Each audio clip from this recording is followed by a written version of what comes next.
ಎಲ್ಲರಿಗೂ ನಮಸ್ಕಾರ. ನನ್ನ ಮತ್ತೊಂದು ವಿಡಿಯೋಕ್ಕೆ ನಿಮ್ಮೆಲ್ಲರಿಗೂ ಕೂಡ ಆತ್ಮೀಯವಾದಂತಹ ಸ್ವಾಗತ. ಇವತ್ತಿನ ವಿಡಿಯೋದಲ್ಲಿ ನಾನು ಶುಗರ್ನ ಕಂಟ್ರೋಲ್ ಮಾಡ್ಕೊಳ್ಳೋಕೆ ಹೋಮ್ ರೆಮಿಡಿನ ತಿಳಿಸ್ಕೊಡ್ತಿದ್ದೀನಿ. ಬನ್ನಿ ಹೋಮ್ ರೆಮಿಡಿ ಯಾವುದು ಅಂತ.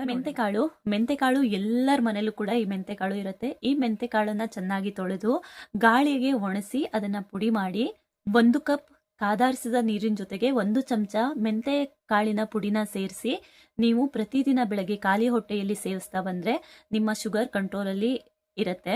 ಖಂಡಿತವಾಗ್ಲೂ ಯಾರ್ಯಾರಿಗೆ ಶುಗರ್ ಇದೆ, ಹೈ ಶುಗರ್ ಇದ್ದವರು ಕೂಡ ಇದನ್ನ ಮಾಡ್ಬೋದು. ಶುಗರ್ ಇನ್ನು ಬಾರ್ಡ್ರಲ್ಲಿ ಇದೆ, ಶುಗರ್ ನಮಗೆ ಜಾಸ್ತಿ ಆಗಬಾರ್ದು, ನಾವು ಕಂಟ್ರೋಲ್ ಮಾಡ್ಕೊಬೇಕು ಅಂತ ಇರೋರು ಕೂಡ ಇದನ್ನ ನೀವು ಪ್ರತಿದಿನ ಬೆಳಗ್ಗೆ ಕುಡಿತಾ ಬಂದ್ರೆ ತುಂಬಾನೇ ಒಳ್ಳೇದು. ಹಾಗೆ ಮೆಂತೆಯಿಂದ ನಮ್ಮ ಮೂಳೆಗಳಿಗೆ ತುಂಬಾ ಸ್ಟ್ರೆಂತ್ ಸಿಗತ್ತೆ. ಬೆನ್ನು ನೋವು, ಕೈಕಾಲು ನೋವುಗಳಿಗೂ ಕೂಡ, ವಾತ, ಗ್ಯಾಸ್ಟ್ರಿಕ್ ಆದ್ರೂ ಕೂಡ ಮೆಂತೆಯಿಂದ ಕಡಿಮೆ ಆಗತ್ತೆ.